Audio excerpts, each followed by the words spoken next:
Muito bom dia. Começamos o segundo dia das 7ª Jornadas de Criminologia. Uma vez mais quero endereçar os bons dias a todas as pessoas que estão presentes, também aos dois oradores. À minha esquerda, o inspetor Ricardo Valadas. Daqui a pouco eu já vou fazer uma breve nota biográfica acerca do inspetor Ricardo Valadas. Ele vai fazer uma apresentação intitulada Criminalidade Web e Novas Tendências. À minha direita, o professor Dr. Pedro Freitas, que irá falar sobre o contributo dos criminólogos para o estudo do terrorismo. Eu sou o moderador desta mesa, Paulo Villamaior, professor aqui na Universidade de Fernando Pessoa, como certamente alguns dos presentes saberão. E, muito brevemente, antes de dar a palavra ao inspetor Ricardo Valadas, uma breve nota biográfica do Sr. Inspetor. Ele é inspetor da Polícia Judiciária, presidente nacional da Associação Sindical de Funcionários de Investigação Criminal, é licenciado em Ciências da Educação, investigador da Polícia Judiciária na área de crimes contra crianças e das novas tecnologias por pornografia de menores, autor e coordenador do primeiro Projeto Nacional de Prevenção de Crimes contra Menores envolvendo a Internet. Foi recentemente eleito presidente da CESP, Conselho Europeu de Sindicatos da Polícia, e é ainda MCSA de Sistemas Microsoft e formador de formadores da Rede Mundial Child Protection System. Por sua vez, o professor Pedro Freitas, que também saberão, até o ano passado foi também aqui docente na Universidade de Fernando Pessoa, é professor e investigador na área de Direito Penal, Cibercrime, Inteligência Artificial e Direito, Criminologia e Justiça Restaurativa na Universidade Católica Portuguesa, perito associado da Unidade Operacional da Universidade das Nações Unidas, também é membro do Centro Algoritmi e do JustGov, do Centro de Investigação em Justiça e Governação da Universidade do Minho e, por fim, colaborou no ensino de cursos organizados por várias universidades, entre as quais a Universidade de Massachusetts Lowell, nos Estados Unidos, Universidade de Turim, em Itália, Universidade Politécnica de Valência, em Espanha, e Universidade Jean Piaget, em Angola. Tínhamos um terceiro orador previsto no programa original desta mesa inicial do segundo dia das 7ª Jornadas de Criminologia, todavia ele não pôde estar presente. E, assim sendo, num acordo que foi estabelecido entre o moderador e os dois oradores à entrada desta sala, ficou estabelecido que o Sr. Inspetor Ricardo Valadas falará cerca de 40 minutos. Vai tentar. O professor Pedro Freitas, cerca de 20 minutos, para termos meia hora para debate. Em todo o caso, informo também já toda a gente que, se verificar que este tempo para debate é excessivo, eu irei dar mais alguns minutos para cada um dos oradores, se assim desejar, a explorar algumas ideias que não tiver tido tempo de explorar nesta intervenção inicial. Inspetor Ricardo Valadas, faz favor.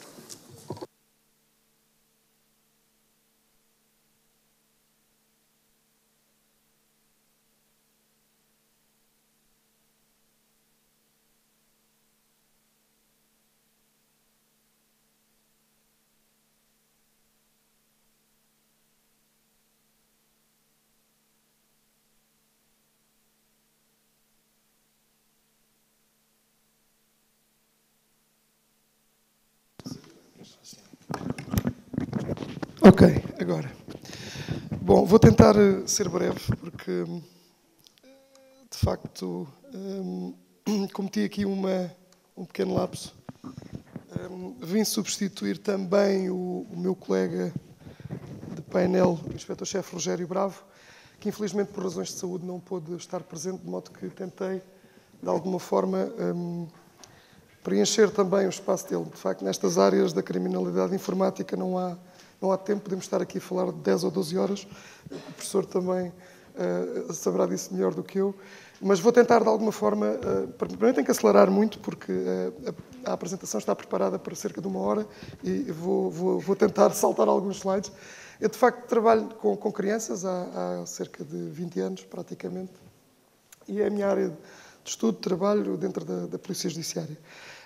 Desconhecia um pouco o tipo de pessoas e o know-how que haveria a encontrar aqui, de modo que tenho que começar do início e gosto sempre de fazer um enquadramento inicial daquilo que são as novas tecnologias e, de facto, aquilo que vimos falar sobre o que são as novas tendências. Todos nós, não vou assim dar grandes novidades, principalmente na parte inicial, que tem a ver com as componentes técnicas, mas na segunda parte, que tem a ver já mais com aquilo que é a investigação dos crimes contra as crianças envolvendo as novas tecnologias, que são inseparáveis umas das outras.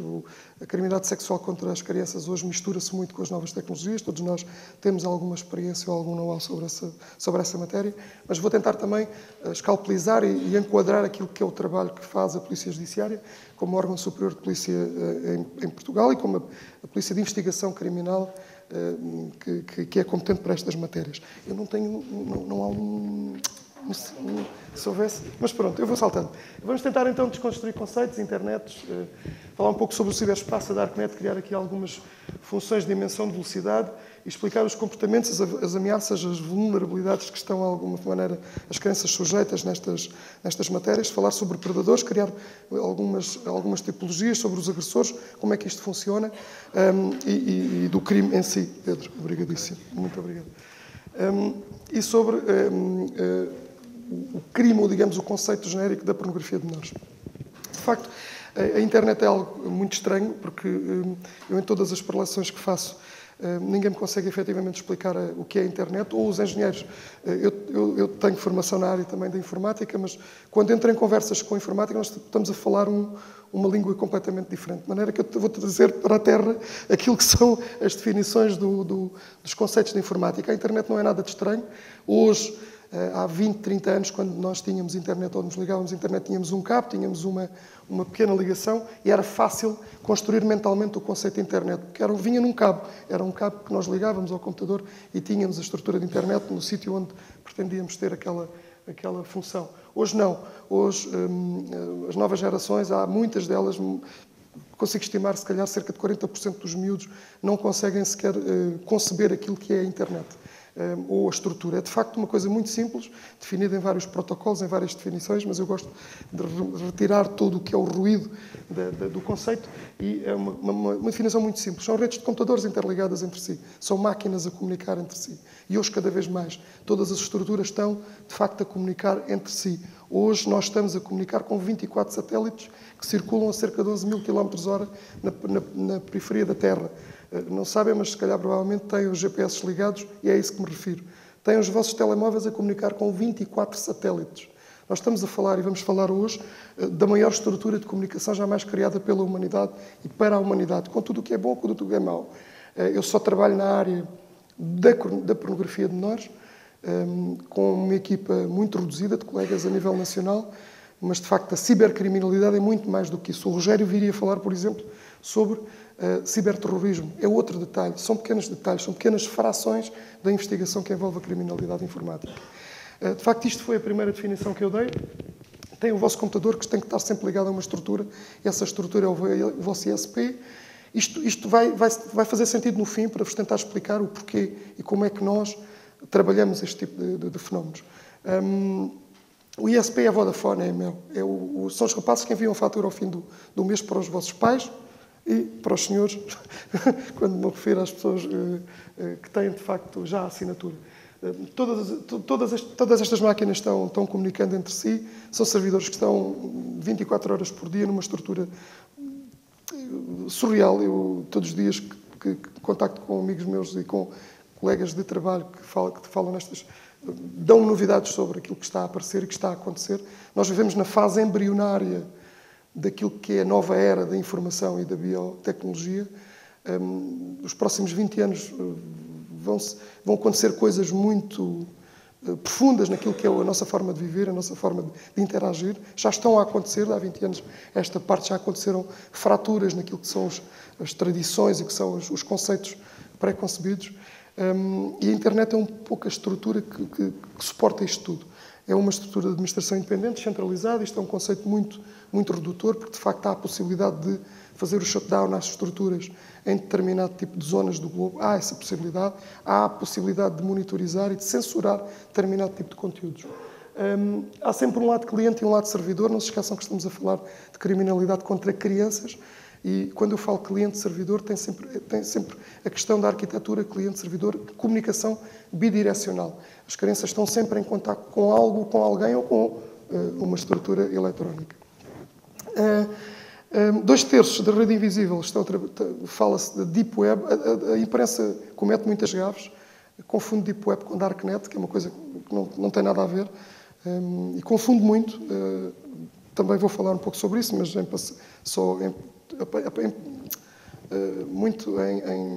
a passar, digamos assim. Em 82, quando estas estruturas foram criadas, era uma estrutura muito reduzida, que todos confiávamos uns nos outros. É impressionante como em 2018 as pessoas ainda acreditam neste conceito, porque de facto acreditam muitos dos problemas que são reportados à Polícia Judiciária diariamente e aos outros órgãos de polícia, envolvendo as novas tecnologias, são exatamente porque têm este grande problema. Há uma comunidade muito reduzida. As pessoas acreditam que é uma comunidade muito reduzida, circunscrita e fechada entre ela.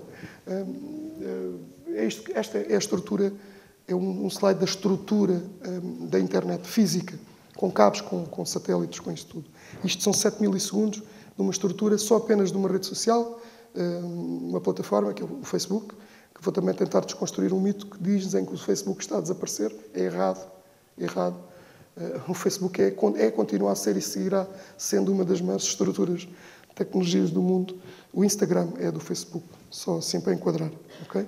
De maneira que tudo que colocam no Instagram tem algum domínio da empresa.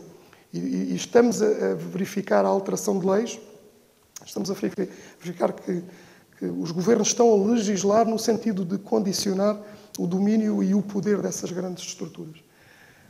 Há uma evolução muito simples, uma evolução tecnológica militar, que demorou cerca de 187 anos, desde aquilo que são as guerras napoleónicas em 1803, que as pessoas comunicavam através de torres de sinalização, até, por exemplo, a SATCOM em 90, que já é, se calhar, onde entramos nesta nova era, onde, por exemplo, o tal GPS que tem instalado no vosso telemóvel e que hoje é uma coisa básica e serve para tirarmos a fotografia ao cão a dormir e dizer que ele que foi fotografado na praia da Foz, é uma estrutura militar que foi comercializada e que foi utilizada pelas estruturas comerciais.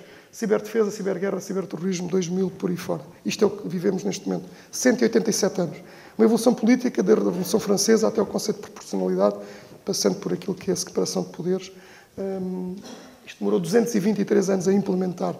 Uma evolução das estradas, onde o Império Romano, 500 anos antes de Cristo, implementa uma estrutura de estradas terrestres, a nossa globalização, estradas marítimas com a conquista de Ceuta, a aviação em 1907, o primeiro satélite, o Sputnik em 57 e a ARPANET em 69, que é o princípio da estrutura de internet. Isto demorou cerca de 2.500 anos, a construção das estradas. E depois a nossa tecnologia aqui, IPT, o nosso mundo nacional, desde a Universidade de Domingo, se ligou à Universidade de Manchester em 85, até, por exemplo, coisas tão simples como o atraso legislativo relativamente às tecnologias. Só em 2015 o aliciamento de menores foi previsto no Código Penal. Até então, qualquer indivíduo poderia aliciar menores sem ser punido por isso. Havia uma lacuna legislativa. Estamos a falar de 2015. Ainda trabalhei cerca de 9 anos nesta área, sem nós conseguirmos enquadrar o que era a pornografia de menores, naquilo que é efetivamente o conceito de pornografia de menores. Fomos pescar no ano 2000 com aquele grande processo que todos nós nos recordaremos, que mudou aqui alguma forma de pensar, criou-nos grandes problemas também, em termos sociais, mas a pornografia de menores só em 2008 é que é punida efetivamente como crime. Até então poderíamos fotografar crianças nuas ou em práticas sexuais e teríamos que enquadrar aquilo no crime de abuso sexual de menores, que era muito difícil, extremamente complicado. E depois, em 2016, a criação da Unidade Nacional de Criminalidade Informática. O inspetor-chefe Rogério Bravo é um dos coordenadores dessa área. Eu trabalhei nessa unidade há algum tempo, depois dediquei-me a outro tipo de fazeres e estou mais para sul. Mas esta, só em 2016, é que a própria estrutura da PJ se cria uma infraestrutura para investigar este tipo de criminalidade.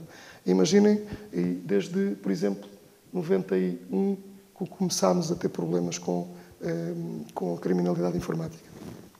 As leis das telecomunicações de informação, as leis das tecnologias de informação, processamento e comunicação são estas, mantêm-se mais ou menos atuais. O professor irá, provavelmente, não sei, mas se calhar é a área que domina. Não vou, mas é curioso pensar, por exemplo, que esta largura de banda e esta capacidade de armazenamento, isto é o que permite, por exemplo, nós comprarmos um iPhone de 8 GB hoje e daqui a 3 anos termos que comprar um de 128, porque nós acumulamos informação. Eu, em jeito de piada, acumulamos fotografias e acumulamos informação desnecessária. Antigamente tínhamos os blocos de fotografias, não é? Aqueles álbuns, que hoje ainda vamos à casa dos nossos pais, nossos avós, e nos mostram. E agora temos computadores e telemóveis guardados em gavetas, onde agora vou aqui. Imaginem, façam esse exercício, quantas milhares de fotografias tiram e nunca mais voltam a vê-las. E, no entanto, estão a criar conteúdo, estão a criar informação desnecessária, no nosso ponto de vista. O passado e o presente começa no transistor, com Claude Shannon cria uma fórmula matemática, a fórmula do bit, concebe a criação da unidade de medida daquilo que é a medida da informação, em 48, no mesmo ano da invenção do transistor, e até à era da informação, da Artificial Intelligence, que será a grande nova ameaça. Eu só, a jeito de curiosidade, não sei se têm iPhones, conhecem o Siri, por exemplo? O Siri é uma forma de tecnologia de informação, de inteligência artificial. Para perceberem, o Google já é um motor, já se suporta muito naquilo que as estruturas do Google, naquilo que é a inteligência artificial. O iPhone é um eletrodoméstico que já funciona muito com bases em estruturas de inteligência artificial. O Siri já adivinha o que é que vocês pretendem. Já vos diz, atenção, esqueceste de telefonar, de devolver a chamada que te fizeram há 10 minutos. Permite-me gerir a minha agenda. Onde é que está a Presidente Elizabeth? Não sei. Não sei por aí. Social media, apenas em 2 anos, evoluiu. O Facebook, em 2 anos, teve um crescimento exponencial descontrolado. Ninguém conseguia dominar aquilo que estava a acontecer. Isto é o conceito de velocidade. Mark Prensky, que é um pedagogo muito famoso, sentiu necessidade de, nesta altura, mais ou menos, dividir 2 tipos de pessoas. Os nativos digitais, que são as pessoas que nascem já nesta era, e os tais emigrantes digitais. Pessoas como eu, que começaram a escrever com o giz, não é? Pessoas, provavelmente como o professor. Não sei se o professor ainda é nativo. Não, é nativo. Não é nativo. Somos da mesma idade. Pronto. É quase nativo digital o professor. Está ali na fronteira. Mas é curioso. Eu, quando entrei para a Polícia Judiciária, havia um computador por secção e eram processadores de texto. Nada mais do que isso. E folhas de cálculo. Hoje não há unidade, não funciona a estrutura da polícia, como todas as estruturas não funcionam sem estas pequenas máquinas.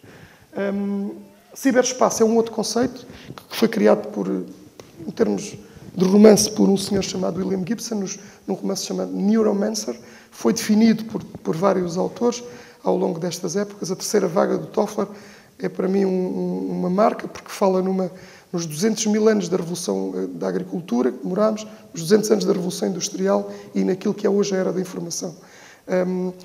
Um autor português, o Mira Amaral, fala na invenção da escrita, na invenção do suporte da escrita, na invenção da imprensa e naquilo que vivemos hoje nos computadores. Vocês estão a viver momentos históricos, todos os que estamos aqui. Estamos a viver, de facto, uma mudança histórica naquilo que, inclusive, são os grandes problemas da humanidade, como ontem, por exemplo, saiu aquele relatório dos problemas do ambiente. Em suma, em termos criminais, o homem invisível não teme os Estados, porque os Estados não existem, os Estados estão em causa. É um espaço de comunicação aberto, pela instituição algumas definições, é um ambiente tecnológico, há aqui uma série de definições, é o espaço virtual, reparem, virtual, façam um pequeno exercício e vão ao dicionário definir o que é virtual e o que é real, porque há aqui uma confusão que foi estabelecida também pela imprensa, de certo modo. E para a comunicação, quando falo de comunicação, não falo de informação. Comunicação é aquilo que eu estou a tentar fazer aqui. Informação é outra coisa. É ler, absorver. Ler, absorver. De certeza que há aqui pessoas que tiveram já problemas com o envio de e-mails, com o envio de SMS, mal entendidos, mal percebidos, e que, de certo modo, desconstruíram aquilo que é a comunicação efetiva. Tem algumas características, imaterialidade, desconhecimento, espaço de liberdade sem fronteiras, sem controle. Isto cria grandes problemas. A velocidade, a territorialidade do próprio conceito de nação. É um novo espaço de conflito, cibercrime, cibersegurança, ciberterrorismo, espaço ciber.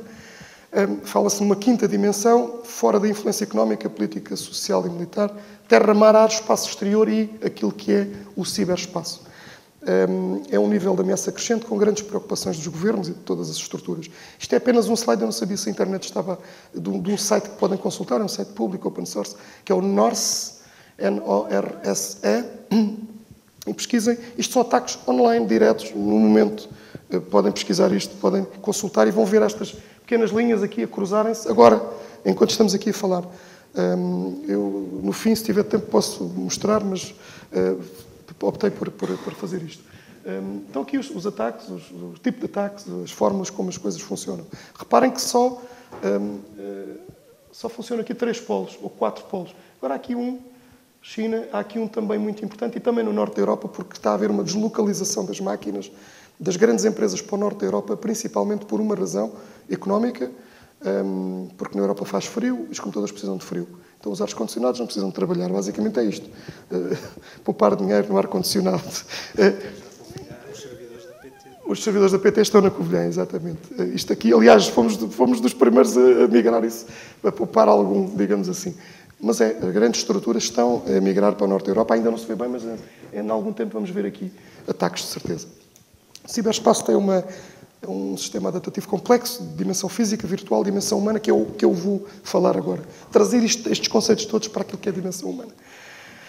Steve Case, não vou falar, mas ele fala em 3 ondas da internet sobre a invenção, aquilo que é o deslumbre, aquilo que nós vamos aos bancos, às bibliotecas, vamos falar sobre isto tudo, aquilo que é a aplicação, que é o mundo das crianças e dos adolescentes e de muitos adultos, lamento, que é a aplicação. Saquei uma app, as pessoas não sabem que uma app é apenas um gancho para aquilo que é uma estrutura de rede, e a transformação do nosso mundo real com a Internet of Things e Internet of Everything, que são as estruturas todas interligadas entre si. São quantidades incalculáveis de dados que levou, por exemplo, a União Europeia, falamos de 60%, 51% de pessoas ligadas em permanência, com a Ásia a ser preponderante neste... A Europa não manda aqui, digamos assim. Quantidades incalculáveis de dados produzidos, que levou a General Data Protection Regulation, que são aquelas situações chatas que nós recebemos durante algum tempo nos e-mails e que agora, cada vez que abrimos um site novo, temos que aceitar os cookies. Basicamente é darmos autorização para processarem a nossa informação. Vou passar, que isto é muito chato, é direito. Eu, depois dos direitos, deixo aqui para as pessoas que percebem disso. O que é que acontece num Internet Minute? É isto. Produção de conteúdo. Produção de conteúdo. As pessoas hoje compram um telemóvel de 2.000 euros ou de 1.000 euros para tirarem fotografia a um cão a dormir, porque ninguém nunca viu um cão a dormir. De maneira que é importante tirar um cãozinho a dormir, que bonito. E aquilo produz conteúdo. E as pessoas produzem conteúdos. Já para não falar, e comecem a pensar nisto, naquilo que é o self-generated risk, que tem a ver com a produção de conteúdos que nos causam dano. Pensem nas crianças e pensem também nos adultos. Naquilo que, principalmente as senhoras, estamos a falar de sexualidade, vamos falar sobre isso. Pensem naquilo que vos causa dano ou que vos poderá causar dano nesta mega estrutura que ninguém, efetivamente, tem um controle absoluto. São mudanças todos os minutos, mais portabilidade. Choca-me um pouco como é que programas de prevenção à criminalidade informática ainda falam na câmara, no quarto, que é uma coisa quase ridícula. Isso, há 20 anos fazia sentido, hoje não, porque isto é um computador, não tenho aqui, mas isto que está aqui é um computador, é um supercomputador. Está aqui mais concentrada neste momento, nesta máquina, mais tecnologia que toda a NASA na década de 80. Não sei se têm consciência daquilo que têm nas mãos. Tem a possibilidade de encomendar uma pizza e alguns sortudos encomendar um ataque de aviões, não é? Um ataque com um telemóvel apenas. Comecem a pensar naquilo efetivamente que têm no bolso. Não é uma máquina fotográfica para fazer coisas no Instagram. É algo muito mais poderoso. E, de facto, a portabilidade é isto. Em 2016 cruzou, os desktops estão a desaparecer, neste momento é portáteis e os aparelhos de portabilidade. Há também a mudança de comportamentos. Uma grande mudança de comportamentos, é aqui que entra a PJ também, onde nós não nos importa estar, importa-nos é dizer que estivemos. Onde não... Falávamos nos currículos hoje, não é? Que é quase ridículo como numa teoria... Vivemos numa... Só um breve parênteses, permitam-me. Aquela célebre desconstrução de... Vivemos na teoria dos multiversos, não é? Há a teoria dos multiversos. Temos um universo que expande, não é? Depois temos 200 milhões de galáxias. Na nossa galáxia existem cerca de 100 milhões de estrelas. Nas nossas 100 milhões de estrelas temos o Sol. No Sol 9 planetas, 8, porque o Plutão desapareceu. Temos cerca de 30 milhões de espécies previstas que existam no nosso planeta, 3 milhões catalogadas, mas nós somos importantes e precisamos ter um currículo. Isto é para perceberem que somos insignificantes ou somos mesmo muito importantes e estamos a viver, de facto, uma era importante. Somos importantes naquilo que fazemos todos os dias. Falo ali com o meu colega que está lá atrás, que é algo que nos toca de muito perto, aquilo que construímos e que colocamos todos os dias naquilo que fazemos. No mínimo que fazemos. Meter o máximo no mínimo que fazemos. Isto é, se calhar, a importância daquilo que somos como pessoas. Isto foi só um parêntese. Continuando à frente, mudança de comportamentos. Falta aqui um patamar, que é a bateria. Hoje em dia, a portabilidade, sou do tempo de andar com telemóveis deste tamanho, agora ando com duas coisas ali, e com baterias e powerbanks e mais não sei o quê. Os comportamentos. E alimentar uma estrutura capitalista, uma estrutura de consumo que movimenta todo este... Porque a economia tem que render mais e mais e mais e mais e mais. Um número gigantesco de ligações, equipamento de serviços. Passamos à frente. Já falei sobre isto. O que está agora na moda, aquela grande marca, a Tesla, o modelo S já foi atacado por hackers em ambientes controlados por aí fora. Ameaças e segurança. Há 4 ameaças principais. Identidade, a nossa identidade. Um breve detalhe. Eu, se pedir aqui o telemóvel, por exemplo, a alguma destas raparigas aqui, esqueçam o inspetor. Eu vou na rua e peço-vos o telemóvel para fazer um teste qualquer de uma coisa qualquer que eu invento. Provavelmente chamam a polícia e dizem que aquele fulano está-me a incomodar, não vou dar o meu número de telemóvel. Se eu disser que pertenço a uma empresa e que preciso de fazer um teste de mercado, preciso de um endereço de e-mail, provavelmente, quem é que me daria o endereço de e-mail? E quem é que não me daria, ou quem me daria mais facilmente o endereço de e-mail ou um número de telemóvel? Num estudo, o endereço de e-mail. É exatamente o contrário. Exatamente o contrário. Porque pensem um pouco, se precisam de se registrar num banco, na universidade, numa plataforma, utilizam o quê? Utilizam um endereço de e-mail ou utilizam um número de telemóvel? A vossa identidade digital neste momento é... Desculpem, a vossa identidade digital está suportada no endereço de e-mail. Está a fazer barulhos. E é, de facto, aquilo que é a âncora da vossa identidade digital. Oi? Tem qualquer coisa fascinante. Vou falar muito. Património. Assim não faz. Assim não faz. É giro. Agora vou andar assim. Bom, a identidade é, de facto, o mais importante. Não funciona. Posso? Claro. Obrigado. Perfeito. Eletricidade estática que eu produzo. Isto é muito tempo com computadores e isto é tudo elétrico. A identidade é, de facto, um dos grandes problemas. Facilitar, a forma como nós facilitamos a identidade e damos a nossa identidade digital. Isso permite a concessão de uma série de crimes, burlas, tudo em redor. Os bancos, principalmente os números de cartões de crédito. O património toca exatamente naquilo que é a nossa esfera patrimonial, naquilo que é o ataque aos nossos bens. A privacidade, que está intrínseca à nossa sexualidade. E é aqui que nós entramos a termos de trabalho. Podemos falar sobre segurança? Não sei, façam este exercício. É um exercício simples que estão disponíveis em todos os sites de segurança. Hoje em dia, isto era informação confidencial há 20 anos. Hoje, qualquer site minimamente atualizado terá que ter isto. Pensem nisto e pensem se efetivamente estão em segurança. Este é o conceito que nós definimos como principal conceito de proteção de sistemas. É um conceito muito tido em conta no mundo da informática, principalmente quando falamos de informação nevrálgica, informação sensível. A nossa informação sensível, em termos pessoais, só há uma informação sensível. A nossa sexualidade. Os nossos comportamentos. Porque o património é recuperável, há uma série de danos. Agora, a nossa sexualidade não é recuperável. Aquilo que é a exposição da nossa sexualidade, em termos de comportamento, em termos, por exemplo, de uma criança, que posso, para situar, falo dos 6 meses aos 12 anos, 14, já vos vou dar um quadro também legal para enquadrar isto. Estamos a falar neste prisma. Tentem procurar as vulnerabilidades e procurar as vantagens da cloud networking, da Wi-Fi. Há pessoas que não sabem que a cloud networking são estruturas que estão no norte da Europa, que estão no outro lado do mundo, e que toda a informação que possuem ali está ao abrigo daquele regime, daquela empresa que detém aquela informação. Se vocês utilizarem um Google Drive, aquela informação está na posse da Google. Pensem nisto quando colocam documentos do vosso trabalho, do futuro trabalho, ou coisas que vocês não querem, efetivamente, que saibam. Pensem nisso quando tiram aquela fotografia que não deviam ter tirado para enviar ao namorado, que não devia ter pedido. Ok? Identificação do problema e da solução a nível da administração não é panaceia, de facto o comportamento é que tem que ser alterado. Entramos na pornografia, uma breve passagem pela Darknet. Todos nós vamos à Deep Web, basta ir a uma conta de Google, basta ir à conta da universidade, meter uma password, passamos para um patamar abaixo, é a Deep Web, que estamos mais ou menos aqui.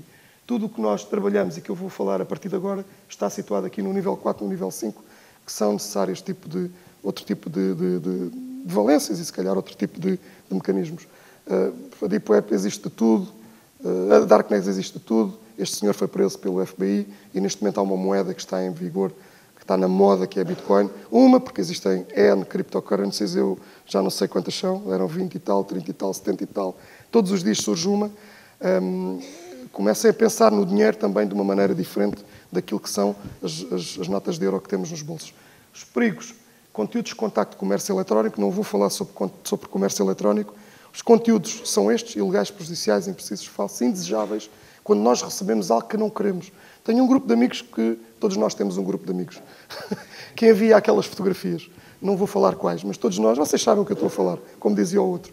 E de facto, aquilo aborrece, porque já alguns são um pouco mais... porque as pessoas têm gostos, não é? Têm gostos diferentes. Quer dizer, a psicologia classifica as pessoas com diferentes padrões exatamente por isso. E o que pode gostar a um pode não gostar a outro. Desde não viola a lei. Mas é indesejável. Eu não quero receber aquilo. Se calhar eu envio qualquer coisa que se calhar não quero. Isto é indesejável. O ser humano tem um sensor muito simples, principalmente para as raparigas e para aquilo que se está a falar nos últimos três meses, sobre as questões da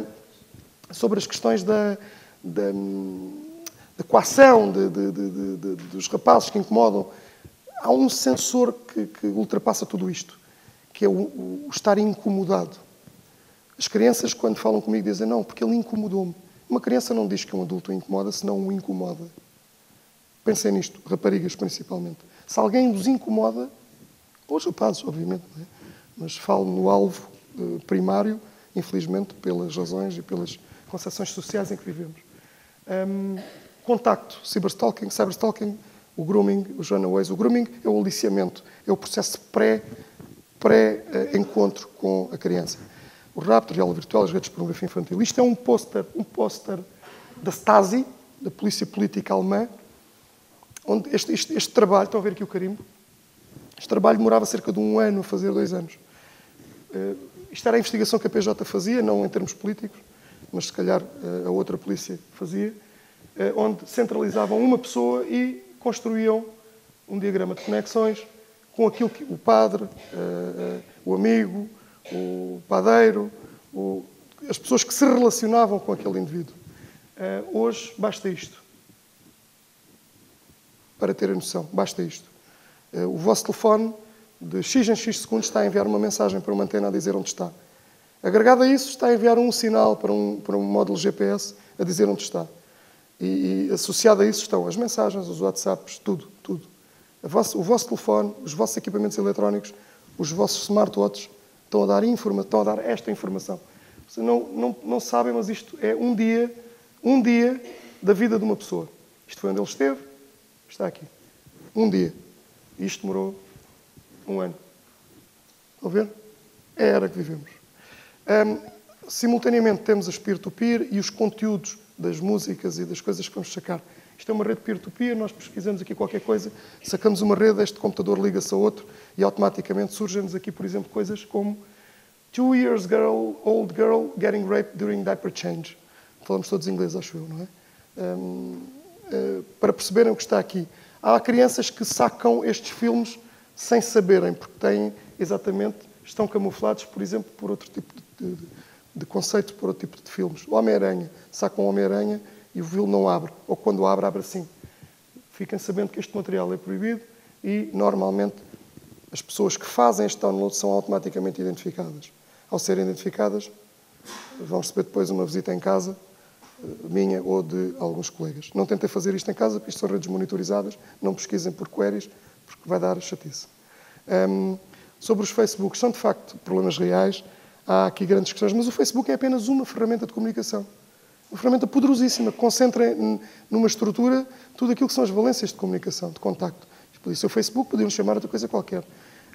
O que acontece é que o Facebook vulnerabilizou o contacto e banalizou aquilo que é a entrega de informação e a entrega de contacto.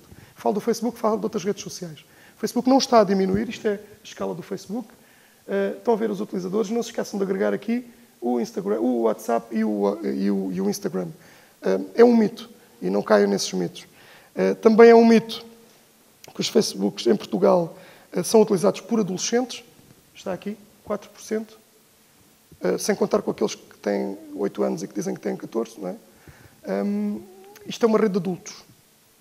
Por isso, quando os filhos, ele tem Facebook porque todos têm, se calhar não é bem assim. O Instagram é exatamente a mesma coisa, sendo que não é uma rede de adolescentes, é uma rede de pessoas entre 18 e 24 anos, não são, ou pelo menos têm a obrigação de não ser adolescentes. Snapchat é algo que estou em crer que será algo que vai cair dentro em breve, porque também não é significativo em termos de utilização. Foi utilizado pelos adolescentes para fugir de algumas cenas, assim criam as Instant Stories aqui, automaticamente o Snap parou. Continuamos com o Facebook em termos de aplicações. Quem tem instalado? Quem é que não tem o Facebook instalado no telemóvel? Estão a ver? É isso. 1, 2. Mas não tem o Facebook mesmo? Eu depois crio uma conta, eu ajudo depois, está bem? Estou a brincar. Mas pronto, é uma opção. Mas percebem a clivagem? Percebem a diferença, a proporção? A outra coisa muito engraçada, muito gira, é as relações que são complicadas no Facebook para as senhoras.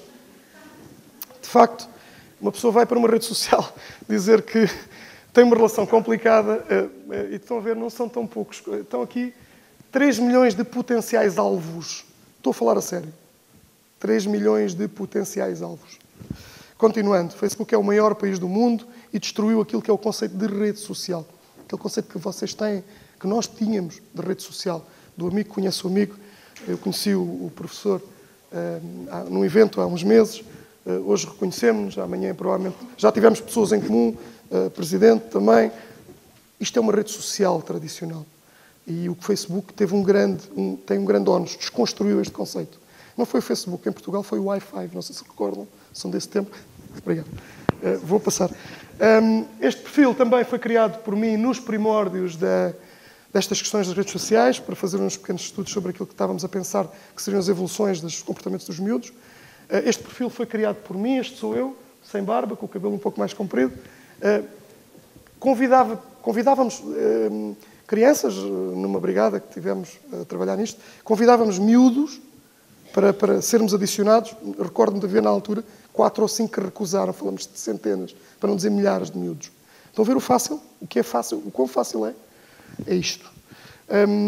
Self-generated risk, senhoras, colocação online de produções próprias, vídeos e fotografias. Vamos pressionar aquilo que eu falei. Conversações de teor sexual, excesso de informação, correio eletrónico, telemóveis, fotos, moradas. É, de facto, a National Crime Agency, que é uma unidade de combate à criminalidade britânica, que fala só sobre miúdos. Facebook is the major location for online child sexual grooming. De facto, o aliciamento sexual está nesta plataforma. Isto são dados de 2013, que ainda estão atuais, porque tive a oportunidade de confirmar. A utilização da internet de crianças é muito diferente da nossa. Nós gostamos de estar sozinhos, vai-se lá saber porquê. Porque em Portugal também não se vê pornografia. Ninguém vê pornografia em Portugal. Querem ver? Alguns já viram pornografia hoje? Já viram? No último mês pornografia? Não. No último ano? Ninguém. Ninguém vê pornografia em Portugal. Os miúdos também não veem pornografia. Porque há pessoas que chegam comigo, a falar comigo, mães com miúdos de 18 anos, não, porque o meu filho não vê pornografia. Meus amigos, este é o resultado, e é isto que cria um perigo, porque, de facto, os jovens veem pornografia, os adultos procuram sexo nos tais complicated relations, estes 3 milhões, que estão ali, não estão a querer conhecer para irem beber um café, não é? Há ali qualquer coisa. Há as necessidades básicas, não é? Alimentação, reprodução, não é? Passando à frente, os jovens veem pornografia. E isto é o Pornhub. Para quem não sabe, podem ir ao Google. Pornhub é giro, tem umas coisas engraçadas. Já que não veem, podem ir. Estou a entrar, estou a ser eu gosto de utilizar o sarcasmo porque, de facto, temos um país muito... Eu adoro o meu país, mas há coisas que não conseguimos... 2018, não é? Há uma coisa, no entanto, que me preocupa. O Pornhub, as categorias mais populares são estas. Teen. Eu já vos vou mostrar que a pornografia de menores não é até aos 14 anos como o abuso sexual de menores. Isto é um aviso muito sério. A pornografia de menores é até aos 18 anos. Em termos de punição, em termos do cometimento do crime. E os teens têm uma categoria muito gira que se chama jailbait. Jailbait é iscos para a cadeia. Os americanos são muito radicais nisto. Os países anglo-saxónicos são muito radicais sobre isto. Nós somos mais... Porque a nossa legislação é, do meu ponto de vista, mais... é melhor. Protege mais as pessoas e o direito das pessoas. Mas isto é um problema. MILF, não vou... Depois procurem, Pornhub, é giro, vão lá ver. A relação real é chata, porque os adolescentes têm aquela coisa nojenta, o cortejo, o toque, as feromonas, aquela coisa, não é? Os adolescentes não querem saber disso. Vão ao Facebook, ao Tinder, gosto, não gosto, gosto, não gosto. Também ninguém conhece o Tinder? Vão, é giro. Ligação, ninguém conhece o Tinder. Quem é que tem contas no Tinder? Viram? Ninguém tem contas no Tinder. No entanto, é a maior conta, é a maior rede. Elizabeth. Pronto, ok. A interação com uma pessoa. A pornografia na rede fornece uma coisa muito gira. O nosso cérebro funciona com a dopamina extra e com a adição. A pornografia gratuita vicia. Aí há uns dias vi um miúdo que passava por uma loja, um miúdo na minha zona, de onde eu vivo, e todos os dias que o miúdo vem da escola e passa na loja, uma loja que tem 50 anos, e a pessoa vende gomas. E a pessoa, Rafael, vem aqui e tal, e dá-lhe todos os dias uma goma. E eu, mas, o homem tu nunca compraste nada aqui, porque é que está sempre a dar gomas? É para o viciar. Vão ver? Perspectiva de negócio. Para viciá-lo, porque ele sabe que o miúdo com 2 anos, dentro de 10, está a comprar os gelados e as gomas. Dopamina extra. A pornografia funciona nos mesmos moldes. A maior parte dos rapazes procuram pornografia a partir da idade dos 10 anos e há aqui alguns contextos no qual eu começo a acreditar, em virtude também de estarem associadas à natalidade. Falando depois de outras questões. Falta de conhecimento do fenómeno, falta de compreensão do mesmo, negligência. Os abusadores circulam livremente nestas estruturas. No ano 2000 houve o conhecimento, a histeria, depois houve uma reação, leis mais severas, serviços sociais mais dentro do limite, e a educação, que é uma coisa muito gira, que é a única forma de lá ir. Não é a PJ que vai acabar com o crime na net, não é a educação. Estamos no meio, no mundo da educação. É a educação que tem a responsabilidade relativa. Vou saltar, porque estou aqui a receber, só para vos deixar formas de exploração sexual na internet, alguns perfis. Existem este tipo de formas de exploração sexual. Nós trabalhamos mais com o aliciamento de menores, o consumo e a distribuição. A produção, felizmente, em Portugal, há, mas reduzir tráfico de pessoas, sempre. E o abuso sexual com contacto, que é o grande fenómeno. Este é o quadro legal. Temos aqui os crimes que, não vou perder tempo, mas estes crimes vão de 0 para cima de 18. Temos o abuso sexual de crianças até aos 14, mas depois temos aqui aquilo que eu já referi, pornografia de menores, até aos 18 anos, não é até aos 14. Por isso, se virem alguma fotografia no Pornhub com uma miúda que possa ter 18 anos, suspeitem. Okay? As 90% das atividades relacionadas com o abuso sexual de menores envolvem de forma direta ou indireta a internet. Isto é umas declarações que eu não posso esquecer. Basicamente, somos lobos com pele de cordeiro, por isso que os pais e as crianças confiam em nós, e é sempre que evitamos ser descobertos. Você ficaria impressionado, isto é brasileiro, é saber como é fácil enganar pais, adultos e crianças, também não fazem ideia do que acontece. Há alguns padrões, eu vou saltar aqui isto e colocar aqui a tipologia dos agressores, que é as pessoas com quem trabalhamos. Pedófilo abusador e agressor. No pedófilo agressor, porque há um pedófilo abusador. O pedófilo abusador não agride. É um pedófilo, tem a parafilia só. Não confundir o crime com a parafilia, com a doença, ou com o desvio do comportamento. Situacional por oportunidade e o preferencial. Temos um situacional regredido, que é em alturas de stress, regredido em estágios anteriores de desenvolvimento, procuram pessoas fragilizadas, não atacam apenas crianças, senhoras, atenção. Há o situacional sem escrúpulos, moral sexual, abusa de quem está disponível, usa e abusa, usa a força, sedução ou manipulação para conquistar a vítima. E o incesto também é comum. Este é um quadro muito português. O situacional inadequado, indivíduos que podem sofrer de alguma forma de transtorno mental, são quase todos. Todos depois dizem, não estava bem, mas já vos explico também outra coisa. Tentar 2 minutos. Preferencial sedutor, seduz com presentes. Eu tive um caso aqui muito perto, na cidade onde nos conhecemos. Foi o meu primeiro caso, o primeiro caso da minha carreira, onde era um indivíduo que vinha de Évora a Braga fazer isto.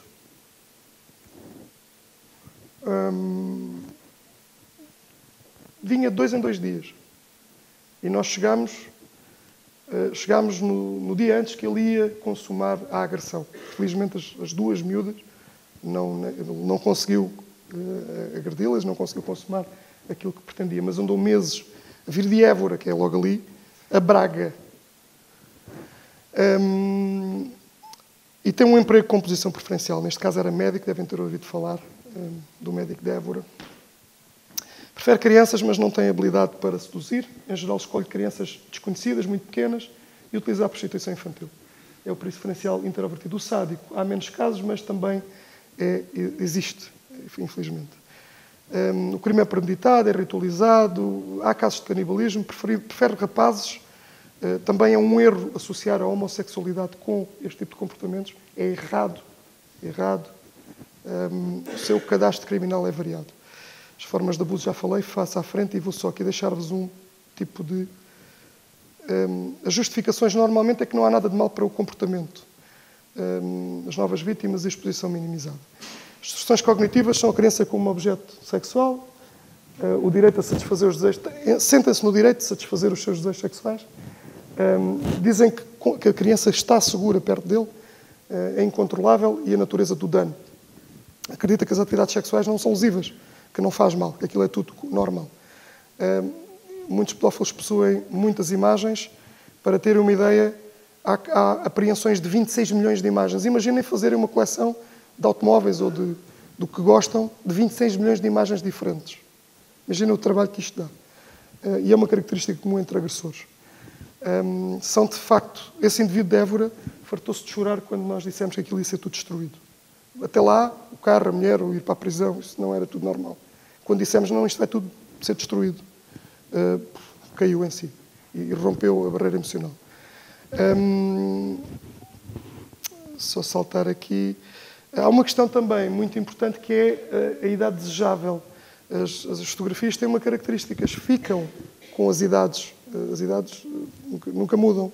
E os parafílicos, pedófilos neste caso, têm uma apetência para determinado tipo de idades. Vou-vos dar alguns dados também sobre isso. Isto é a tabela de Copin, que é a tabela com que nós trabalhamos para a classificação das imagens. Eu vou facilitar-vos a vida. Pose, coleções privadas, Snipe, fotos sem conhecimento, as snuff movies, vídeos de violação, tortura, e as necropedas, que são os snuffs com a morte da criança, que podem valer cerca de 10 mil euros no mercado. Isto existe, é o mundo real, aquele que está no vosso telemóvel, no bolso, com as fotografias do cãozinho. Uma questão, gostava de vos colocar duas... Nunca mostrei, desde os anos todos que faço este tipo de preleções, de sensibilizações, nunca mostrei imagens, porque entendo que há um drama e há um dia em que tu morres para a vida, no dia em que conheces aquelas imagens. Eu lembro-me perfeitamente do dia que vi o primeiro filme dessa, obviamente por razões profissionais, de maneira que é uma prioridade que eu tenho, mas eu vou-vos mostrar 2 fotografias. Esta, para a criminologia, há aqui inspectores futuros, de certeza. Isto é o quê? Um quadro de homicídio? Pronto, ok, vou aceitar. Pode ser. Provavelmente sim. Há destruição, há aqui uma série de sinais. E depois temos esta fotografia, que é uma fotografia de uma agressão. Não sei se estão a ver. Não tem nada a ver com aquilo que falámos. Isto é uma agressão a uma criança. Qual é a fotografia que vos causa mais impacto? Esta. É exatamente por isto que vocês nunca deverão procurar este tipo de conteúdo. Porque isto é uma agressão a uma criança. Esta senhora é a mãe, quem filmava é o pai. Isto é uma fotografia real. E houve uma cadência de fotografias, uma série de fotografias, quase uma centena. Felizmente estão presos, e a criança, isto é uma fotografia já com cerca de 20 anos, mas isto é a mamã, e quem tira a fotografia é o papá, porque há um terceiro interveniente. Esta fotografia é tirada pela polícia, esta não, é tirada pelos autores. Por isso é que os inspectores da polícia que trabalham nesta área trabalham, talvez, no único crime onde têm que observar o cometimento do crime. Já pensaram nisto? Têm que ver e rever e rever e rever as imagens sobre este tipo de coisa, para tentar detectar alguma coisa que consigamos, através da imagem, chegar ao autor. Ou aos autores, porque há sempre uma pessoa que tira a fotografia. Okay? Isto basicamente é aquilo que eu vos quero deixar, a mensagem. Tenho 1 minuto, 30 segundos, prometo. Só para vos passar aqui, isto já falei, só para vos passar alguns dados, uns números. Nunca se esqueçam disto, a pornografia infantil não é nada criado, não é Hollywood, não são filmes, são crianças, efetivamente, que estão a sofrer abusos físicos e psíquicos cometidos por criminosos. A posse deste tipo de material é a posse de uma prova policial. Vocês, ao deterem ou saberem que alguém tem provas destas, tem fotografias destas, então sabem que essas pessoas têm prova nas suas mãos. Prova de que, efetivamente, aquela criança foi violada, que foi abusada e que há testemunhos. Isto já vou falar, mas só para vos dar aqui os números. Esta é a parte que eu pronto. O segredo é uma coisa muito importante. O segredo, o sigilo, através até, inclusive, de pagamento. Isto é o grande obstáculo da investigação criminal nestas áreas. E os dados que vos quero passar são estes. Isto já falámos também. Agora. Só nas redes de partilha, protocolo peer-to-peer, há aproximadamente 116 mil pedidos diários para as palavras child pornography, só num protocolo que existem. 24% do total dos pedidos na rede peer-to-peer continuam. Isto são números que vão sendo atualizados. A primeira vez que isto foi identificado foi em 2013 e continuam a ter estes pedidos, apenas há a migração dos serviços. 27 mil pessoas acedem a estes conteúdos diariamente. 80% das pessoas que compram pornografia infantil vêm posteriormente a abusar de uma criança. Existem atualmente na internet cerca de 5 milhões de imagens, 4 milhões de websites com vítimas de idade até aos 2 anos. Até aos 2 anos. Até aos 2 anos. Estima-se que o número de predadores que circulam na internet ronda os 750 mil, com a procura de imagens de bebés recém-nascidos dos 0 aos 3 a subir. É o tipo de abuso a piorar, a tortura e o sadismo também valem muito dinheiro. Este número aumenta em cerca de 20 mil imagens por semana. 400 mil crianças estima-se que estejam envolvidas neste fenómeno. E é esta a mensagem que eu vos quero deixar. Obrigado, desculpem o atraso, desculpem alguma questão.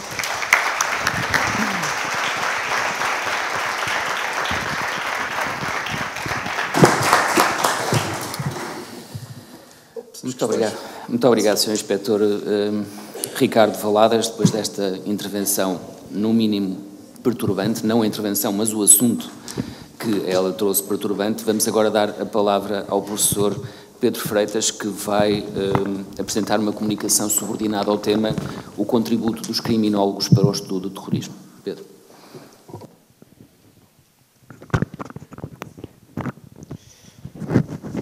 Bem, antes de iniciar a minha apresentação, quero naturalmente cumprimentar os meus colegas aqui do painel, agradecer também o convite que foi dirigido pelo Núcleo de Criminologia, em particular na pessoa da doutora Elizabeth Magalhães, que tem sido uma forte impulsionadora desta atividade. Sem ela não seria possível termos este evento.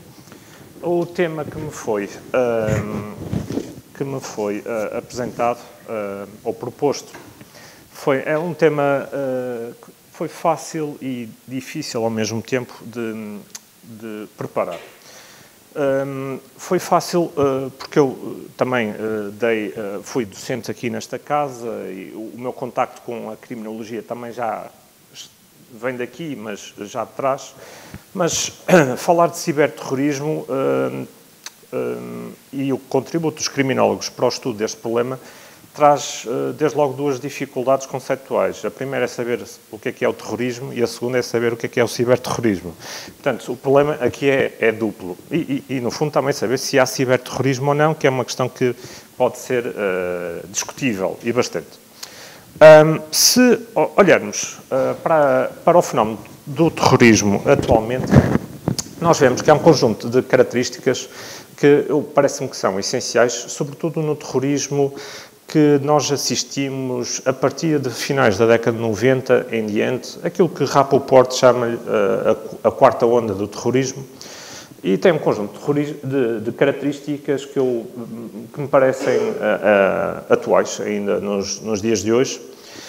A primeira é de que cada vez mais encontramos redes, organizações terroristas que não têm uma estrutura hierárquica vertical, mas sim horizontal. Isto é, não há um poder central forte de controlo e aposta-se mais, quase como na internet. No fundo, temos células que estão ligadas entre si e mesmo que se elimine a cabeça dessa organização, as células continuam em funcionamento. Aliás, terá sido esse o propósito do nascimento da internet, a capacidade de resiliência que normalmente lhe é associada. O ponto 2 destas características, sinceramente, tenho um pouco mais de dúvidas. Há uma vontade, eu acrescento aqui vontade, porque normalmente os autores dizem que o novo tipo de terrorismo é um terrorismo que tem como objetivo a aquisição de armas de destruição maciça.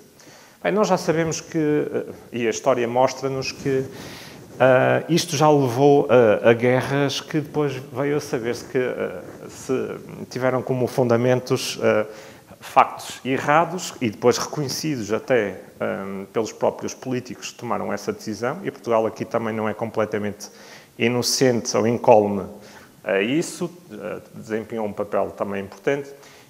Eu coloco aqui a vontade de aquisição de armas de destruição maciça, eu acrescentaria armas de destruição maciça, não apenas no sentido tradicional das bombas atómicas, bombas biológicas ou armas biológicas, mas também de destruição de infraestruturas críticas que hoje em dia, como nós sabemos, são coordenadas, são sustentadas em plataformas digitais ou eletrónicas.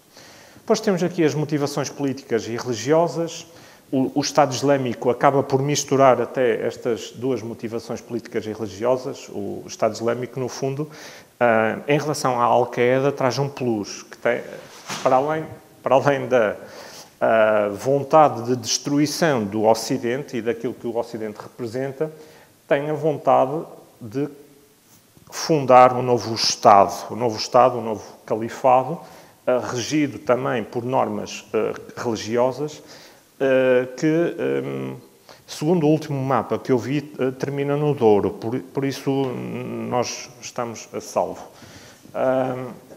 Quer dizer, nós, não sei, ali, alguns não, se calhar não estão, ali mais para o sul. Uma das táticas que normalmente são usadas para a prática de atos terroristas tem a ver com a seleção dos alvos.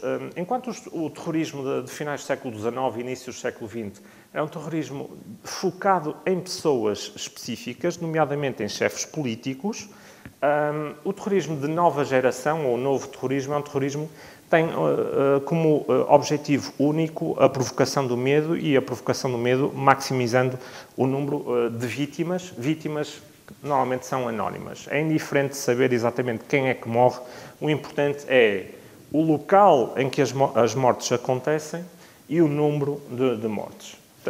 E os ataques às Torres Gêmeas são um exemplo paradigmático disto, porque é um ataque terrorista que, em termos de número de mortes, é sensivelmente inferior àquilo que acontece diariamente em vários países, como o Paquistão, como o Iraque e como a Síria, mas teve um impacto mundial de tal forma que revolucionou até coisas pequenas como, entre aspas, como viajar de avião, não é? E o controlo e a segurança que nós assistimos quando queremos fazer uma viagem de avião. Uma última característica que eu também vou focar um pouco mais é a questão do uso da internet e a manipulação dos mass media. Portanto, a comunicação social é uma plataforma preferencial usada pelo terrorismo para vários fins, como nós vamos ver. Portanto, qual é que é o papel aqui do ciberespaço? O ciberespaço, no fundo, é um espaço de atuação, parece-me, novo, embora o início da internet data, como foi dito ali, da década de 60, ainda que também temos que acrescentar, a internet, como normalmente nós a conhecemos, das páginas de internet, é algo eu diria novo, que é da década de 90, inícios da década de 90. E este ciberespaço é um espaço de atuação novo para um fenómeno que é antigo. Há quem diga que o terrorismo data desde logo da Revolução Francesa, portanto, do século XVIII, ou ainda mais antigo, a Antiguidade Clássica mesmo. E o ciberespaço pode servir aqui para vários propósitos. Em primeiro lugar, a questão do financiamento é fundamental, cada vez mais importante. Há pouco vimos uma imagem das bitcoins. Há não muito tempo foi descoberta uma conta de bitcoins que estava ligada a membros do Estado Islâmico e que tinha um valor de 3 milhões de dólares. Pode até parecer... É um valor significativo, não é irrelevante, embora seja um valor até diminuto, tendo em conta o orçamento que o Estado Islâmico trabalhava, porque não era a principal fonte de financiamento. O ciberespaço é também um meio de propaganda. Eu vou mostrar depois alguns exemplos disso mesmo, mas temos que nos lembrar que o terrorismo também vive da propagação do medo. E que melhor forma de propagar o medo, hoje em dia, do que através da internet, através dos meios de comunicação social, através das redes sociais. Com as redes sociais, conseguem atingir um maior número de pessoas e fazer passar também as suas ideias, os seus ideais. Daí a questão do recrutamento. O recrutamento acontece não apenas nas redes sociais, o Facebook e o Twitter têm lidado com este problema crescente de recrutamento através dessas redes sociais. Há canais de comunicação como o Telegram, o WhatsApp e outros que também são usados pelos terroristas. Mas, felizmente, a atuação da polícia também vai no sentido de uma vigilância destes meios eletrónicos de comunicação que leva a que haja um maior cuidado deles quando comunicam entre si. E esse cuidado leva a um retrocesso em termos de evolução da comunicação. Isto é, em vez de usarem o e-mail, em vez de usarem outros meios de comunicação, já voltam atrás e falam diretamente com as pessoas. Porque estes canais de comunicação são vigiados e, no caso português, pronto, isto será se calhar um bocado polémico, tendo em conta que tem aqui um contingente policial. No caso português ainda temos uma lei de retenção de dados que já não deveria existir. Mas pronto, isso depois podemos discutir. A questão do planeamento também é uma questão importante. Os ataques a Paris diz que ter-se-á usado meios eletrónicos ou meios de instant messaging, ou falaram também no uso das salas de chat da PlayStation como uma forma de comunicação. E, finalmente, a execução de crimes. O ciberespaço parece-me que tem aqui uma dupla atuação. Pode ser um instrumento, isto é, alguém pode usar o ciberespaço como um meio para cometer crimes. Há bocado falou-se na questão dos Teslas serem atacados.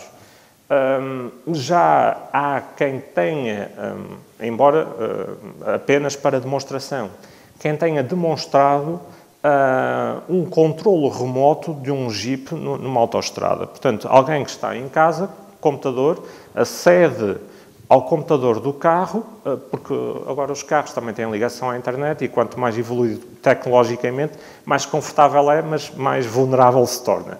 E conseguem controlar o acelerador e o travão. Pronto, vejam, vocês no meio da autoestrada, a 100 km por hora, de repente passa para 140, 150, 160 e não conseguem travar. Nós caminhamos um pouco neste sentido. Assistimos ao surgimento de carros autónomos, não são ainda completamente autónomos, mas a tendência é desta autonomia a nível de condução, havendo mesmo quem proponha, como a Google, a construção de carros sem pedais. Eu gosto de tecnologia, mas não tanto. Eu prefiro ter lá o travão e o acelerador. Mas, a partir do momento em que dispensamos os pedais, quer dizer, está tudo nas mãos de um computador e nós sabemos que há um risco inerente do seu controle. Por outro lado, o ciberespaço ou as infraestruturas eletrónicas são um alvo. Podem ser um alvo.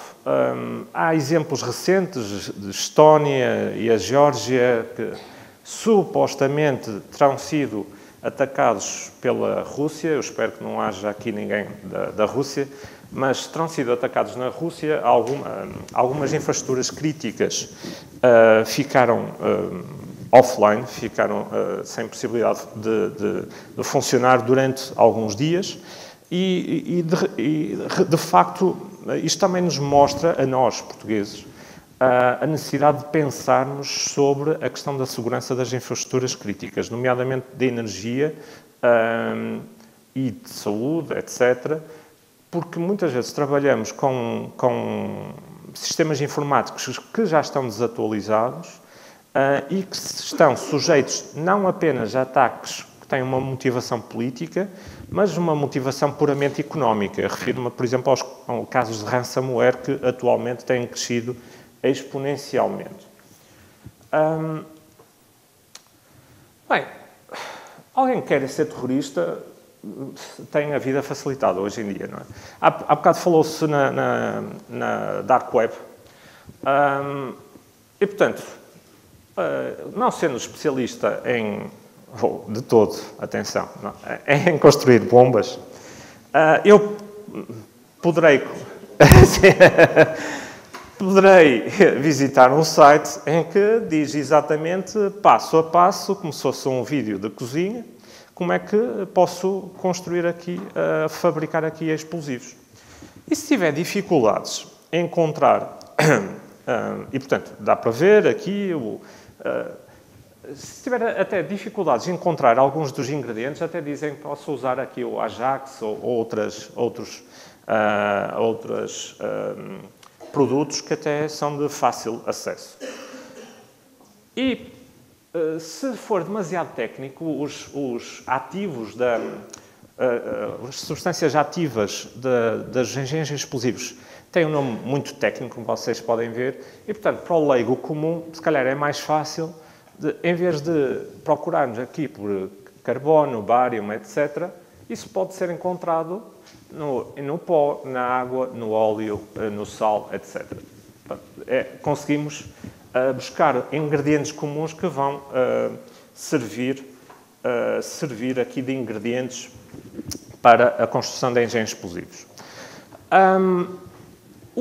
Os meios de comunicação social, a internet, são, naturalmente, como eu disse, um palco de atuação de terroristas, de tal forma que este senhor aqui desempenha a função, no fundo, de representante ou da parte de relações externas do Estado Islâmico, não é?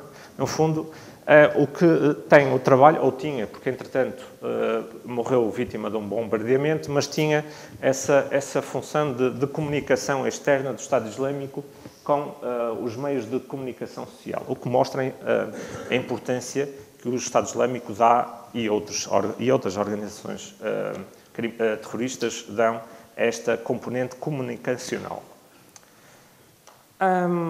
Um outro aspecto também que nós já todos assistimos, infelizmente, é o surgimento de vídeos de execuções de jornalistas ou, em regra geral, estrangeiros, com a passagem de mensagens de terror. Aqui no canto inferior direito tem aqui um exemplo. A polícia depois, apesar de poder ter alguma dificuldade em determinar exatamente o local onde foram praticados estes atos, por vezes consegue chegar lá ou pela forma como a pessoa falou, pelo sotaque. Há aqui uma série de indícios que podem ser examinados para identificar as pessoas que poderão estar por detrás destes atos bárbaros. E o que vem aqui à volta é uma publicação mensal, salvo erro, que o Estado Islâmico tem, em várias línguas, tem aqui em inglês, em árabe, francês, e que vão dando as notícias corriqueiras do Estado Islâmico, explicam às vezes como é que cometeram alguns atos terroristas. Quando caiu um avião russo no Egito, explicaram como é que colocaram um engenho explosivo numa lata, ensinam a cuidar das armas, como desmontar, como limpar, e, portanto, há aqui quase que um manual para os terroristas. O que é aflitivo nisto é que este tipo de revistas são extremamente acessíveis, estão disponíveis não na Deep Web até, no caso específico, não estão disponíveis na Deep Web, mas na Surface Web.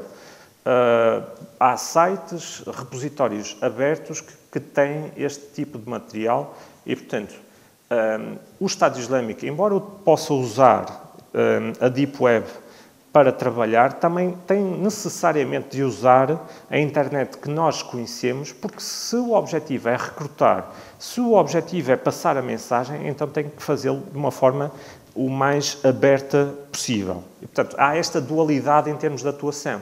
Não só numa internet visível, mas também numa internet dita invisível. Por falar em internet invisível, há aqui um site que atualmente já não está no ar. O Estado Islâmico tinha aqui um site que mais parecia, não sei se conhecem o IMDb, que é um site, portanto, tem lá as séries e os filmes e os trailers. Portanto, eles têm aqui, é quase como Bollywood ou Hollywood, tem aqui uma série de produções cinematográficas, tem trailers, o regresso do Dinar Dourado, portanto, aqui há uma série de filmes e conseguem ver a sofisticação desta comunicação que eles têm, não é? Não apenas revistas, se calhar envergonhavam muitas revistas profissionais, em termos gráficos, em termos de composição, em termos de redação, mas também no mundo audiovisual é um mundo em que há uma grande aposta. Pois, a questão das bitcoins, isto dava para outra palestra, quer dizer, a utilização de criptomoedas para financiamento ou para financiamento de atividades terroristas, bitcoins que agora devem rondar aí os 6, 7 mil dólares cada uma. Tenho pena de não ter investido. Quando comecei a investigar este assunto, na altura estavam a 300 dólares. Se calhar já estava a fazer férias noutro sítio. Do ponto de vista jurídico, temos um problema grave. Há, infelizmente, um impasse a nível internacional, a nível das Nações Unidas. Ainda não se conseguiu, e já falo aqui em 3 décadas, não se conseguiu avançar com uma convenção sobre terrorismo internacional. Não se conseguiu porque há falta, eu diria, há falta de vontade política para o fazer. Porque há Estados que também colaboram ativamente ou passivamente no terrorismo. Em Portugal, nós temos uma lei, a Lei 52 de 2003, que prevê a punição de condutas ligadas ao terrorismo, mas que também, para além de estarem ligadas ao terrorismo, que também tenham uma ligação à internet. Portanto, a legislação portuguesa também já está adaptada para esta realidade e prevê penas que parecem adequadas. O terrorismo tem inúmeras causas. Vocês, enquanto criminólogos, mesmo na licenciatura e mestrado, vão ter a oportunidade de estudar isso. Há causas como a globalização, a desigualdade, a pobreza, causas políticas, ideológicas, religiosas ou mesmo objetivos utópicos. O que nos mostra que o terrorismo é um fenómeno que é extremamente complexo. É extremamente complexo de explicar, mas também de prevenir e reprimir. Tem de existir, relativamente a este fenómeno, uma atuação conjunta entre aquilo que é a legislação ou o direito penal, a política criminal, portanto, as decisões políticas e a própria criminologia. Se nós queremos prevenir ou reprimir o fenómeno do terrorismo, torna-se absolutamente imprescindível o contributo da criminologia. Porque nós não podemos diminuir um fenómeno se não o compreendemos. E o criminólogo dá esse input que é absolutamente necessário.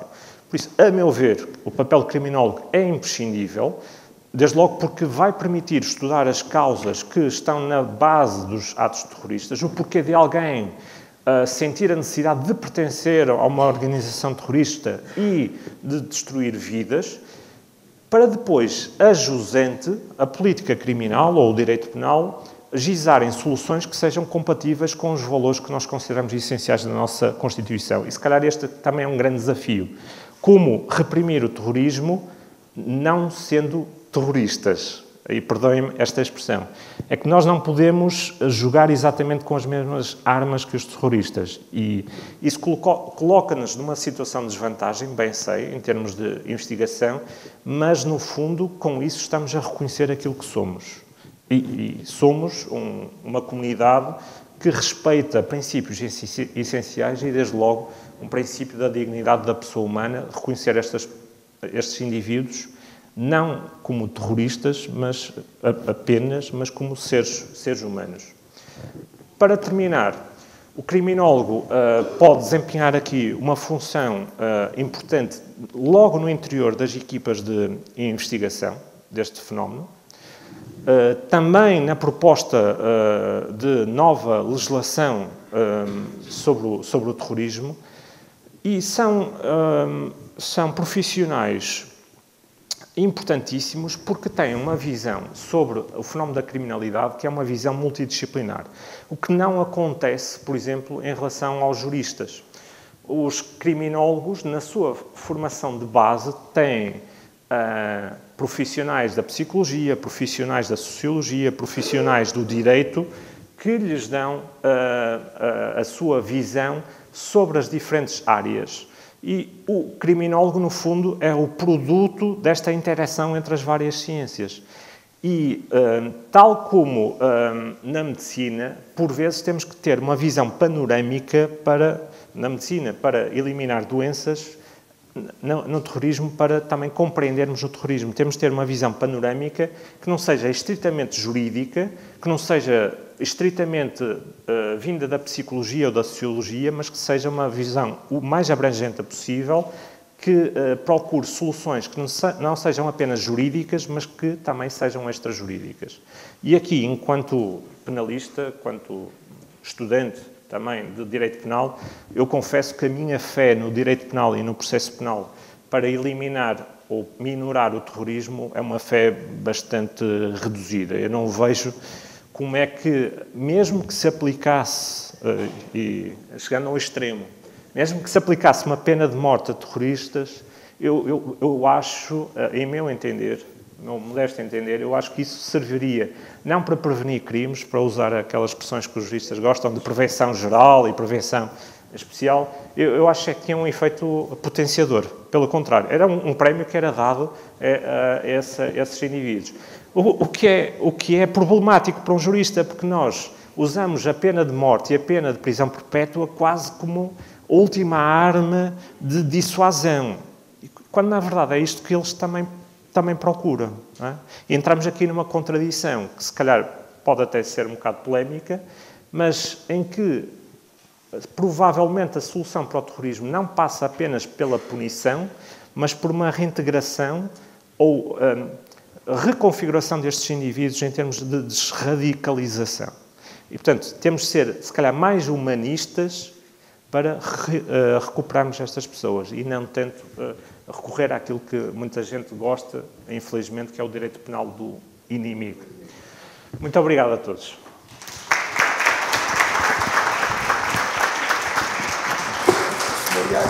Exatamente. Muito obrigado, Pedro. Depois destas duas muito interessantes intervenções que tiveram como pano de fundo o ciberespaço, mas em áreas diferentes, por um lado a criminalidade associada à pornografia infantil e, por outro lado, a criminalidade associada ao terrorismo, abrimos agora espaço para o debate. Eu deixei, isto foi combinado previamente, ambos os oradores estenderem-se um pouco mais em termos de tempo. Não queremos também sacrificar o debate, mas temos algum constrangimento no que diz respeito ao tempo, sensivelmente 20 minutos para debate. O que eu peço às pessoas que estejam na audiência, que estejam interessadas em fazer perguntas, primeiro, que se identifiquem e, segundo, que tentem ser, na pergunta, o mais breve e sintético possível. Quem está interessado em dirigir perguntas aos oradores?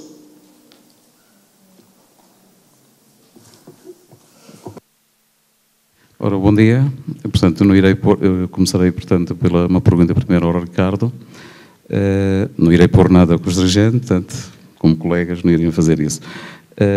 Quando aqui falou, e muito bem, portanto, que avisou aqui a CLAC das visitas aos sites de pornografia porque são localizados, não é? Portanto, conseguiu-se, estão sujeitos, ele e a brigada dele, ou do Carlos Cabreiro, lá começarem a bater à porta para os deter. Eu esqueci-me, portanto, sou da International Police Association, representamos as 8 forças de segurança em Portugal, estou ligado também à Interpol e estou ligado ao FBI na parte do tráfico de crianças e sou juiz social no Tribunal de Família e Menores de Sintra. Eu que lhe perguntava, ou perguntava ao Ricardo, portanto, aquele sistema que havia, o SAFER, portanto, do qual Portugal foi o 22 países a aderirem, portanto, nos sites que aparecem e que os denunciamos, se isto ainda está em vigor e se também, vocês também os conseguem detectar. Também vai a ligação para vocês do SAFER, portanto, isto foi criado em junho de 2007. A outra questão, portanto, que já foi posta que tinha sido, portanto, foi a Avante, com a antiga Ministra da Justiça, a Paula Teixeira de Cruz, de quem visitasse sites pornográficos. Portanto, eu como questão do tráfico de crianças, não só por ser juiz de menores, claro que consulto sites e por vezes faço partilhas, portanto, aquilo que interessa, aliás, como as publicações que a associação faz, do Ricardo, portanto, que são importantes, também as lanço, também as repito, que isso que nos interessa para demonstrar que a polícia, que nós conseguimos entrar, ou que estamos acima do que as pessoas pensam que é impossível, não é? Portanto, isto a Polícia Judiciária, e que é da competência única e exclusiva dela, portanto, embora sejam os 3 órgãos de polícia criminal na parte genérica, mas é à Polícia Judiciária que compete. A outra que iria pôr, portanto, ali ao professor, seria que nós já tivemos terrorismo, não é? Tivemos antigamente do Galvão, do Paqueta, pronto, se calhar não será do seu tempo, tivemos do pai das Mortáguas, não é? Os saltos, portanto, de terrorismo tivemos depois as FPs e que se conseguiu eliminar e conseguiram-se prender, tirando aqueles que foram abatidos, como tivemos as FPs 27, do qual, portanto, também o meu colega da IPA e colega da PJ, portanto, neste caso, o Sousa Martins. Quando se fala aqui na questão, portanto, o extremismo religioso é um bocado complicado. Portanto, eu também dou workshops na parte da psicologia em Coimbra e é um bocado difícil. Também não irei falar muito porque, como tenho o curso contra terrorismo e como tal, também não me permite falar muito sobre o que aí disse. Mas, da parte da moeda, embora também o Ricardo falasse, portanto, tivemos no início deste mês, portanto, uma grande apreensão feita pela Polícia Judiciária, aqui em Vila Nova de Gaia, das novas moedas. Portanto, acho que a nossa Polícia Judiciária, não só pelo laboratório ser considerado um dos melhores laboratórios a nível mundial, portanto, não é por ser polícia e fazer parte também da PJ, que estou a dar esse louvor, mas de facto é verdade que nós estamos e conseguimos, portanto, exterminar muitos casos. Portanto, era só neste sentido, perguntar se de facto conduzia o programa o SAFER e se ainda estava, e se há ligação direta, portanto, para a coisa. Não é precisamente pormenorizada, só com uma questão de esclarecimento. Obrigado. Há mais alguém interessado em fazer uma pergunta aos oradores?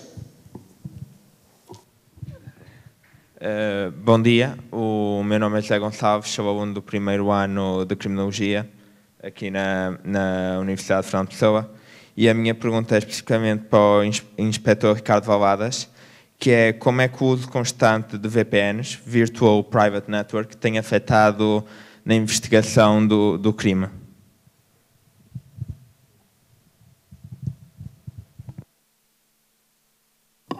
Bom, duas questões técnicas, eu vou tentar esclarecê-los sem colocar em causa aquilo que é o nosso trabalho. Sobre a SAFE, quer dizer, é uma das organizações que colabora com a Justiça. Neste momento há uma prioridade por uma questão de dimensão da associação, não estou a colocar nada mas a organização prioritária de colaboração com a justiça neste momento é a NCMEC, National Center for Missing and Exploited Children, que é uma organização que trabalha, é uma organização norte-americana. A PJ foi a âncora durante cerca de 6, 7 anos, na minha pessoa, a âncora com essa organização. Entretanto, passou para a tutela da Procuradoria-Geral da República. E, neste momento, a Procuradoria recebe a informação e distribui pelos órgãos de polícia criminal competentes, se são áreas da competência da PJ ou se são áreas que colidem com a competência genérica. Há também outro tipo de organizações e de mecanismos, por exemplo, a Child Safety and Protection é uma organização que recolhe metadados de tudo o que são, por exemplo, as questões que referia aos acessos peer-to-peer e também aos acessos VPN, respondendo já à segunda questão, tudo o que são acessos técnicos, e depois essa informação é tratada por nós, analisada e perceberemos se isto colide um bocadinho com aquilo que é o direito das pessoas. Não quero, mas buscando um bocadinho aquela questão de termos uma lei ainda que retém muitos dados, sob o ponto de vista jurídico. Mas também a organização PJ tem mecanismos de filtrar aquilo que são dados de suspeitos ou não.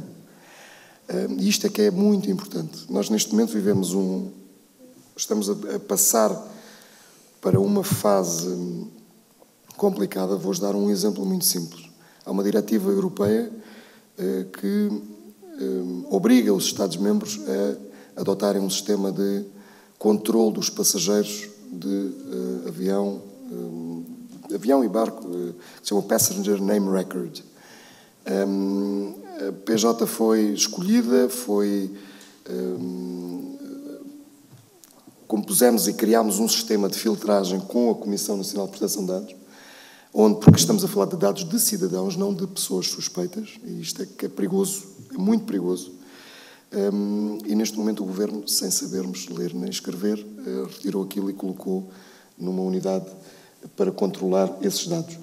Sendo certo que a PJ controlava os dados de suspeitos e neste momento o Governo decidiu colocar essa plataforma numa base civil, não é bem civil, porque é representada por uma magistrada, mas contrariando inclusive as diretivas da Comissão Nacional de Proteção de Dados, da Ordem dos Advogados e de todas as organizações que defendem o direito das pessoas e o direito à liberdade, que nós gostamos tanto. Estes dados sobre a pornografia de menores são tratados pela PJ e só são vertidos em processo de crime, em investigação, quando manifestam, de facto, que há ali alguma questão suspeita. Isto é mas a SAFE é uma das organizações, neste momento, que tem, digamos, o maior controle de informação, é, de facto, a NCMEC, National Center for Missing and Exploited Children. Sobre a segunda questão, as VPNs, eu vou responder de uma maneira muito simples. Eu entro naquela porta e depois entro num labirinto. Entro naquela porta e saio na outra. O labirinto pode ser muito ou pouco complexo, mas tenho que sempre entrar por aquela porta e sair pela outra. Não sei se respondi à questão, tecnicamente, mas as VPNs é uma forma de encriptação, mas há sempre uma fase da comunicação onde não há encriptação e onde a comunicação tem que ser desencriptada. De maneira que é por aí. Sem revelar muito. Obrigado.